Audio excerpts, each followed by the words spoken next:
Hello and welcome to our weekly share on the Parsha. And this week's Parsha is Parsha's Akev, three Parshas into Devorim. And let's start, as we normally do, with our dedications for people who should have a Refuah Shalema.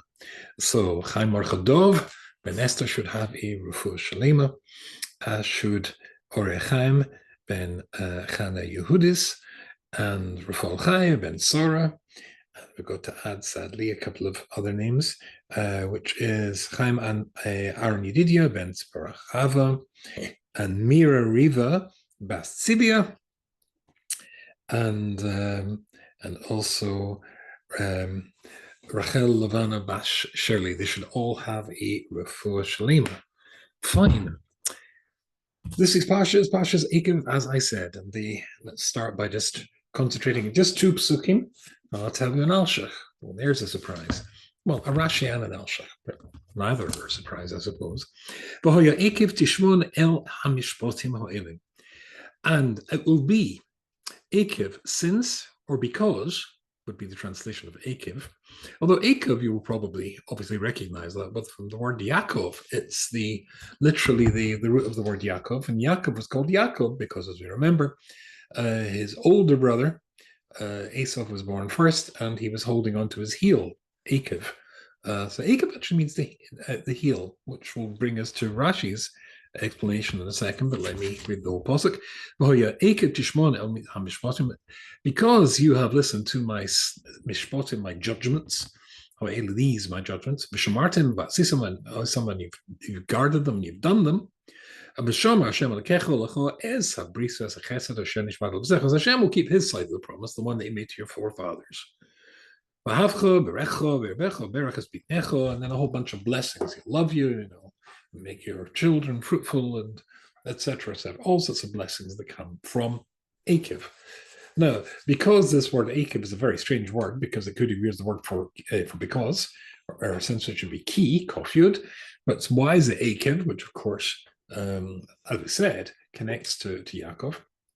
So it leads Rashi to say, well, there's a symbolism, a mind picture it's trying to conjure in your subconscious using the word Akev, and that is quite simply, says Rashi, it's the little mitzvahs, the seemingly unimportant mitzvahs that people crush with their heel. And if you think about what you crush with your heel, anything you stamp on with your heel has to be something small. It's not a brick, it's not a boulder, it's a little thing. And because it seems to be a little thing, not so important, because you don't see it as being significant or as important, then people discount it or don't put the proper, or don't give it the proper attention that it deserves. Don't put into it, don't inject to it the sincerity that it demands, just because they don't see it. So therefore, it's the ones, even though you don't see it and you don't get it and you don't understand it, that you take seriously, then I'll take you seriously as well. And you've got all these blessings that I promised. The Alshich HaKodesh, he says it somewhat differently. Again, B'hoya Ekev Tishmon, all the blessings will come since you listened. You're listeners. I'm sure I've told you many, many times before in this share that there's a line which I use all the time, and practically as well as it were, theologically and philosophically, and that is, I can present evidence to open minds, I cannot present evidence to open minds, which always confuses my audience, and I always repeat it. I can present evidence to open minds, I cannot present evidence to open minds. The point is, it depends how I'm using the word open, either as an adjective or as a verb. I can present evidence to open minds, adjective, describing the mind. Someone's got an open mind, I can offer you an argument. I can't present evidence to open minds, verb. I can't force somebody to listen. If somebody's not listening, if somebody's not seeing, or doesn't want to see, and consequently dismisses the thing as being a little thing, something you can crush beneath your heel, in that case, there's nothing I can do. As that came up practically yesterday, and somebody phoned me up about somebody who's unfortunately got himself involved with drugs, and all sorts of terrible things and doesn't want any help and won't go for help, etc. So what can you do? Sometimes, as my great teacher, Rav Salman, once said to me, sometimes, Reb Yehuda Reb, people like you and me, sometimes have to be able to turn around and say, I just can't help. So the reward is if you will listen, even though you don't see it and you don't understand it, then the reward is going to be very great. I recall once when I used to give a share to a bunch of university students, used to go to Liverpool once a week, where I was the campus rabbi, and I was talking about, or I came up in the conversation or in the share about how we say at the end of mentioning, I was young and I was old, it says there, and I never saw a tzaddik forsaken and his children begging for bread. And one of the students got very, very upset and says, when I bench, so the boy benched, when I bench, I don't say that, he said rather angrily. Because didn't we see during the Second World War in ghettos and concentration camps, tzaddikim, male and female, forsaken, their children begging for bread? So I don't say that. I said, look, that's an excellent question. What's it referring to? Let me look it up and find out. So I went away and I looked it up. And of course, this verse is from Tehillim. I looked it up where it is in Tehillim. And there, just before it, you see, it's been abstracted from Tehillim and put into our benching. If we put it back into the context that it came from, the previous pasuk says it's the way of a tzaddik that if somebody needs money, they will lend them money. And if the person can't pay the loan back, then the tzaddik turns the loan into a gift. Whereas it's the way of a Russia, a bad person, not even to lend money in the first place. And then it says, I was young and I was old and I never saw a tzaddik begging for bread. And David Melech is quite familiar with suffering in this world. After all, he suffered quite a lot. And I don't know if anybody has watching this has a son who tried to murder him, but he did. So consequently, he knows about that. No, he's saying, I've never seen anybody becoming poor and his children begging for bread as a consequence of him having lent money and turning it into a gift. That's all he's saying. In that context, it's not controversial at all. But this person didn't know the context, hadn't looked to see the context. He wasn't listening. If you'll listen, or if you'll see, as we'll see in a second, people often don't do either of those things or don't do them properly. So consequently, let's move on to the next stage of this share, and that is, I want to take us to Rabbi Yerucham, the Mashgiach of Mir.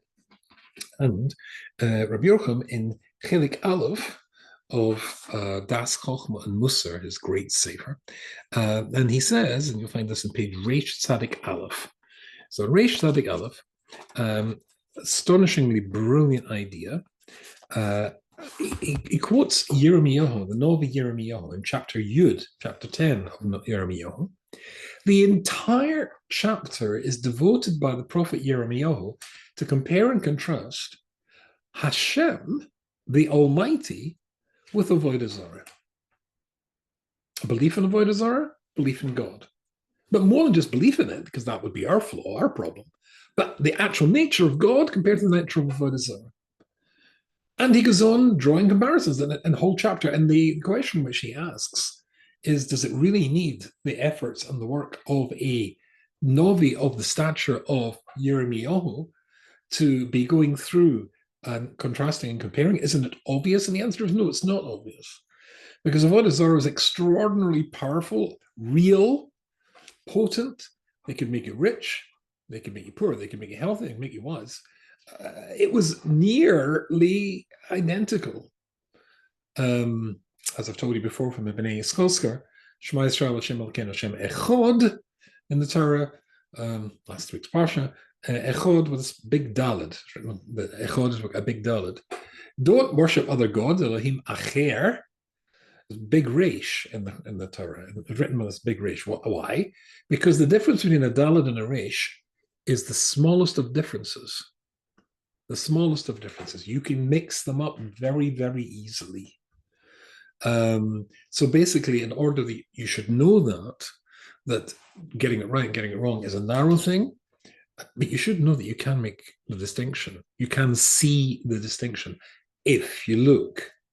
And even though, as he goes on to say in the other page, the next page, even though it is a very hard distinction sometimes to spot, the difference between a daled and a resh, so you'd have to magnify the letters to see that one is a resh and one's a daled, it still can be done if you look and if you see.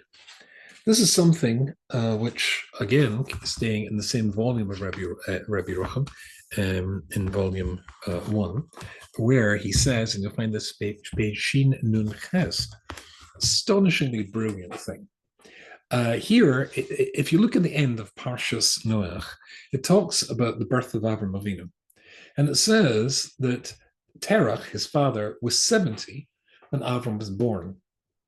And then it says, if you go on to the next Parsha, that says that when did Avram leave and go to do the first mitzvah he was told directly by God to do, which was Lech Lecho, make Aliyah, go to live in the land of Israel. He was 75, it says there. But at the end of the Parsha, it says that Terach, Avram and Terach move to the east. They're on the way to Eretz Canaan, to Israel, but don't quite make it. And then it says Terach dies there. And he dies in Haran. And Terach's life was 205 years.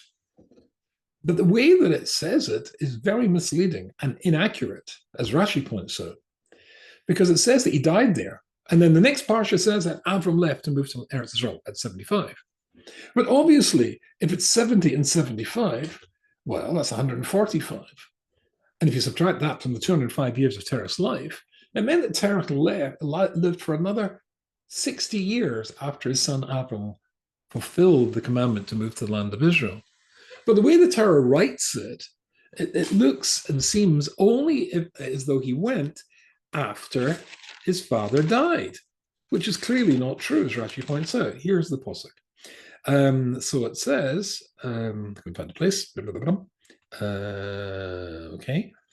Off they go to Lechas Laskanan, they're on the way to Eretz Canaan. At Haran, they come to Haran, Vayishiv Sham, and they dwell in Haran.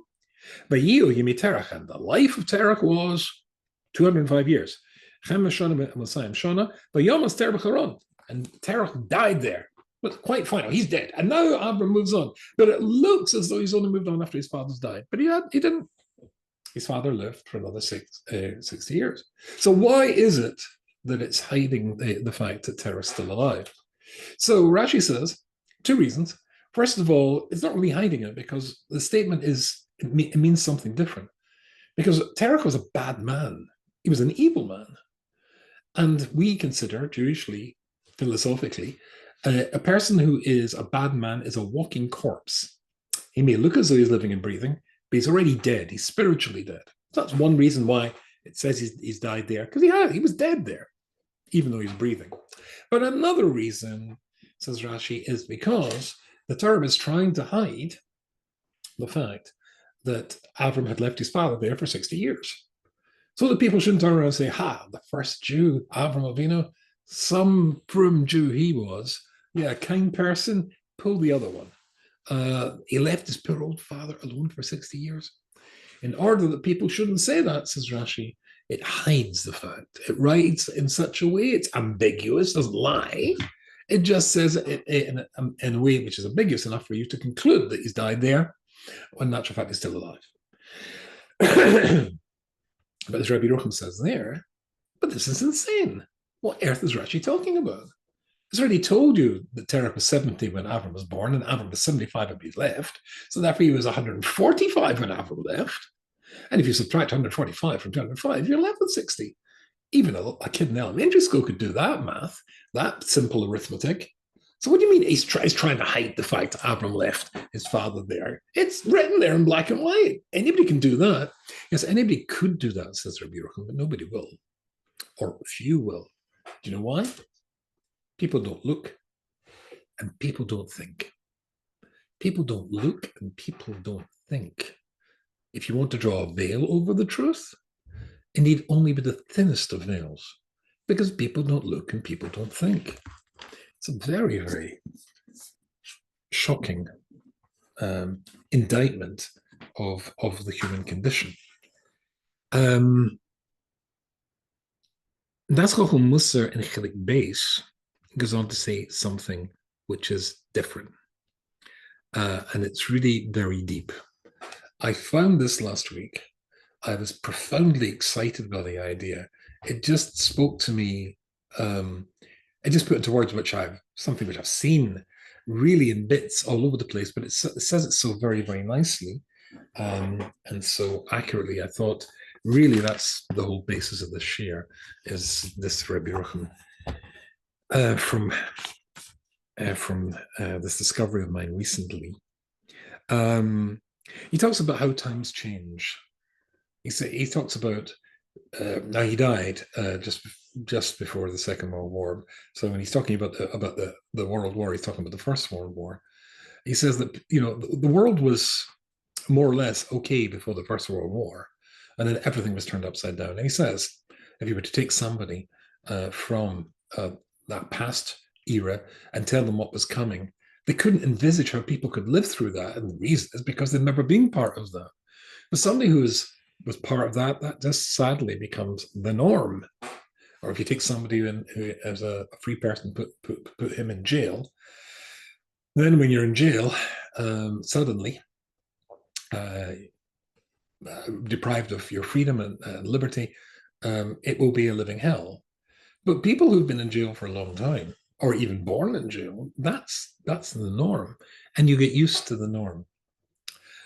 That takes me to leap into what he says. I'm going to read a lot of this today. There's so much gold in here.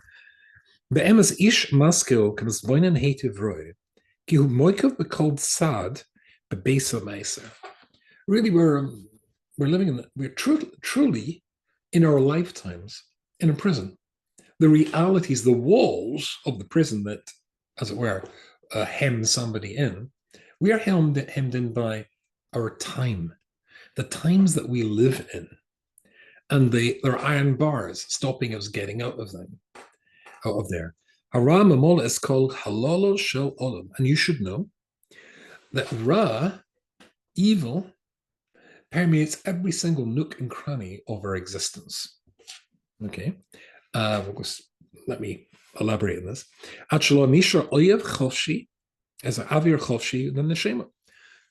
So much so that we're almost suffocated by being surrounded by so much lies. It's the political season here in America. We just had the same political season, general election in the UK. The amount of lies. There's all sorts of memes about Michelle Obama standing up about the convention last night and quoting one of her parents. Her parents used to say, "Anybody that takes more than they need is a terrible thing." Well, we've got 4 homes worth, in quick calculations of it, one in Chicago, one in Washington, Hawaii, and some other places, $22 million.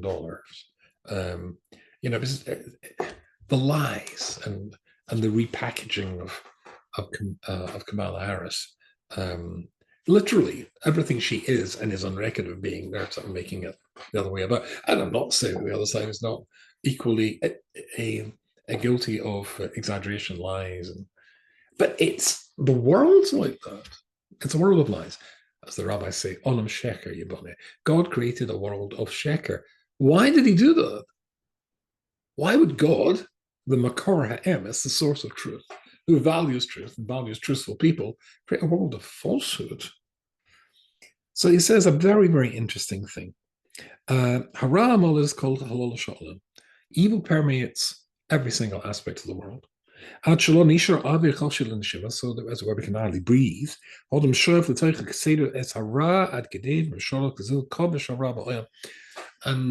it seems to be dominant and have conquered the world. You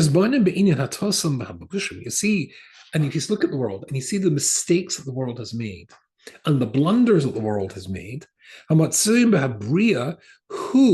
hadover is an astonishing thing.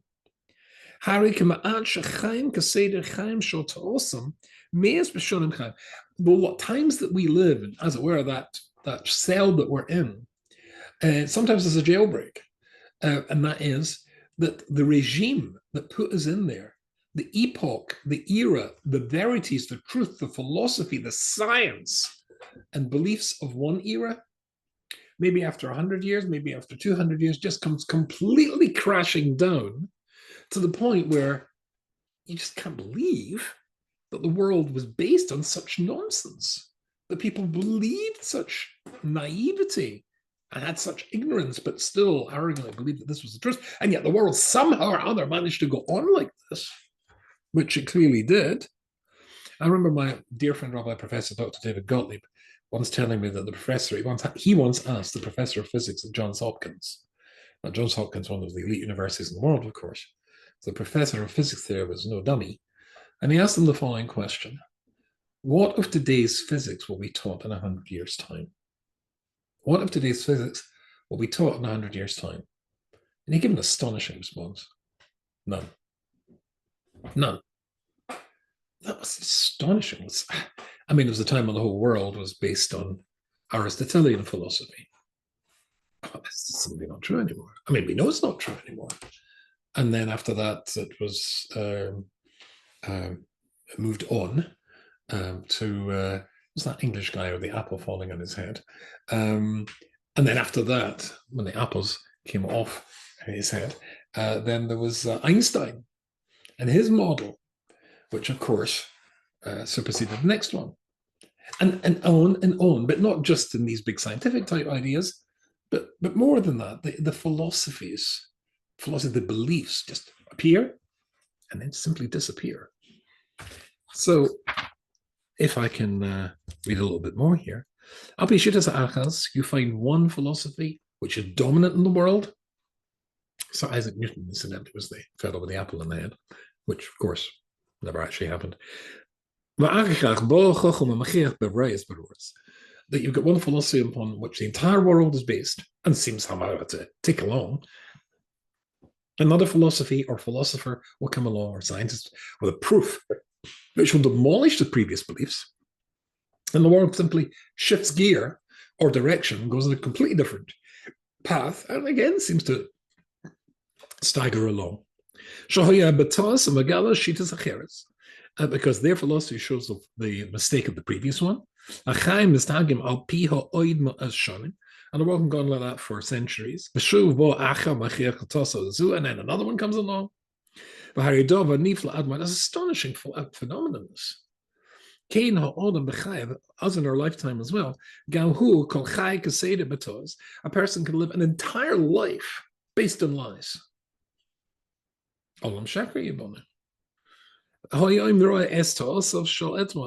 today we see the mistake of yesterday.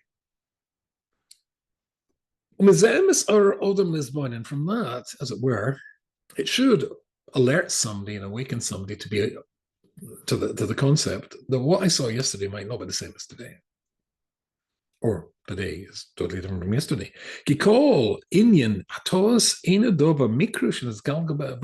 But don't think that mistaken philosophies, mistaken beliefs, mistaken science is something which is anachronistic, is accidental.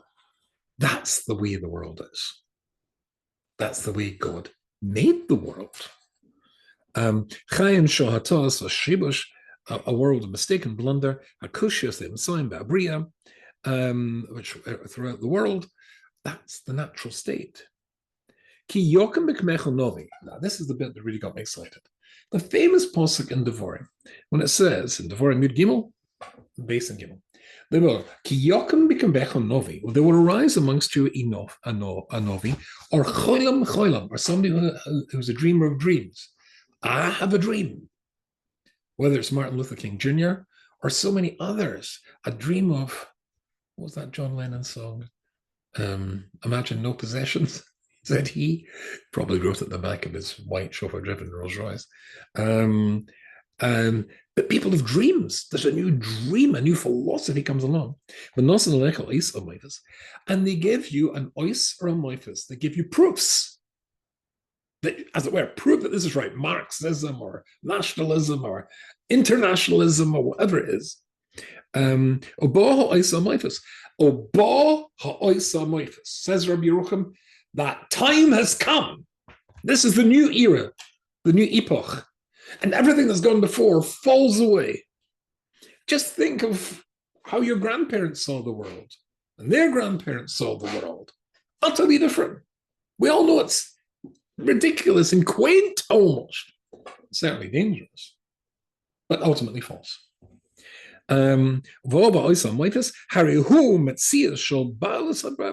is an indication that their time has come and there's a new era and they are dominant.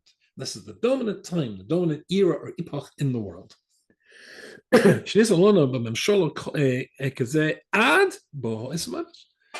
they will have dominance until another another new one comes along and overtakes it. And that's not accidental, it's not coincidental. It's woven into the basic fabric of what the world is. Who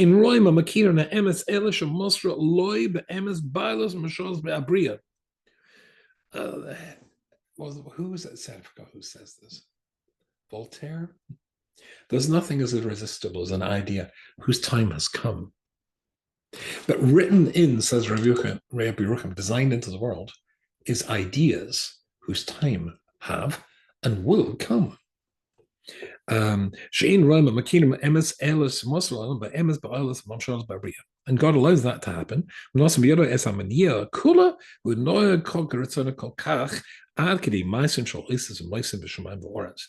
so that they can prove the whole of the universe, the whole structure, we are dominant.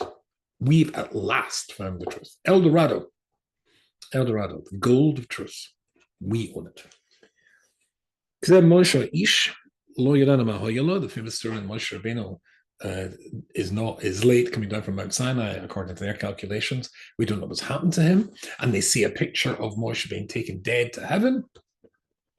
The dominance of falsehood in the world, a new era had arrived, and there's a proof. Look at that. Of course, it was a false proof. Moshe hadn't died. But this is a repeating cycle. And why? Why did God do that? The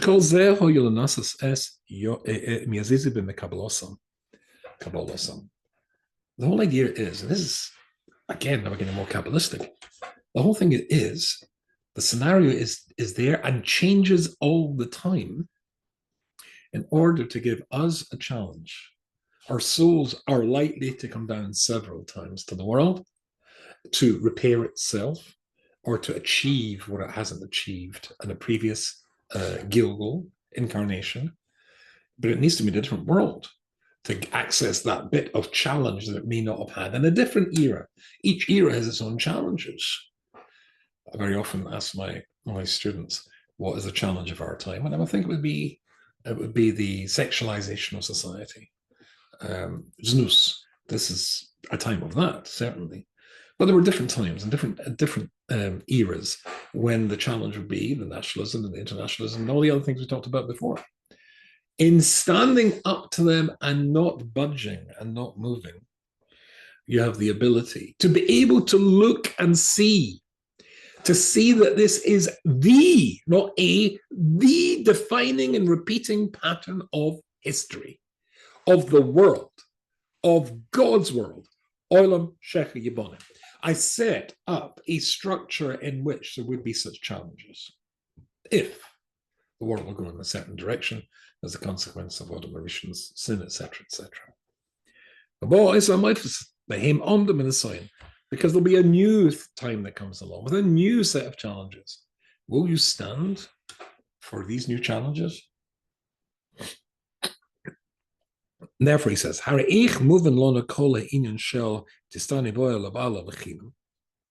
why is it such a test for us? And so, as was already explained, because in each time there's a chance for us to beat that challenge. All we have to do is to be looking and seeing. But people don't look and people don't think. Akev, are you a listener? Are you a seer? Or do you just get swept along with the tide, believing with all the millions and billions of human beings before you that at last we have reached the end of the the pinnacle of human society.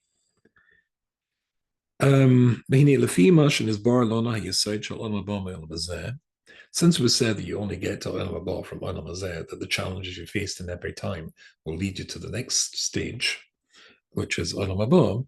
Tzorat L'Ava Derek Klal Hara Mikol Yava B'Edui Yava Nimra B'Ed. Then there's a famous Gemara, and the famous Gemara says that when at the end of days, the non-Jewish nations come and ask for a new mitzvah or new mitzvahs to be given the chance to, as it were, replicate or emulate the Jewish people, and then they fail. And they say, okay, we messed up, but how do we know the Jewish people kept the Torah? To which, this is Gemara and Avodah Zarah and Dab Gimel and Aleph, by the way. How do we know the Jewish people kept the Torah? Hashem says, well, I'll testify. To which they say, you can't testify because you say that you're their father. Can the father testify against his son, Almighty? Hashem says, fair enough. In that case, I'll bring the heavens and the earth to testify. Oh, no. Isn't there a verse in your Bible that says if it wasn't for the Jews keeping the Torah and mitzvahs, the whole fabric of the universe would disappear? Of course, they're biased. They're going to say it happened, that they were good guys, or they wouldn't be here. And then God says, in that case, I'll bring proof from you yourself. I'll bring you proof that Nimrod will testify that Abram withstood the tests of his time and didn't fall and didn't get involved in Avodah Zarah. I'll bring you a test from Yaakov. But Yaakov was tested with Lavan, the father-in-law from hell, who cheated and swindled him thousands of times, but he never descended to that level. I'll bring you to, and so on, in all various eras where there was a new epoch, and the Jewish people withstood all of those. That process is the one we're in now. There's sheker everywhere. The whole world is sheker. Are you going to challenge it, as Avraham Avinu did? Are you going to resist it? Are you going to see, hear, and see through it? Let's finish with a disturbing video posted by the Israeli ambassador to the United Nations just this week. I saw it in social media. He's walking at the entrance of the United Nations building in Manhattan. They have an exhibition on terrorism. Big, huge posters, larger than a tall man's height, of episodes of terrorism throughout the world. Can you guess which group is not represented as being victims of terrorism? Jews. He's focusing on how about the biggest terrorist attack, the 1,200 Jews or 1,400 Jews, whatever the figure is, who were slaughtered by Hamas on October the 7th. But what about the centuries of terrorism of Jews? Not a word. A world of falsehood. A world where people walk past and go, oh, yes, and not see the omission of the Jews. It's important for us not to see the omission of the Jews either, because this is a world of falsehood. And falsehood hates truth. And we say, Asher Nosan Lona Torah's Emes, after we make our bracha having read the Torah. This is the truth. We uphold the truth. We see it. We should see it. We're able to see it. And that'll be enough for us to withstand all of the tests of history, the ones that have just happened and the ones that are coming. We should all do good Shabbos.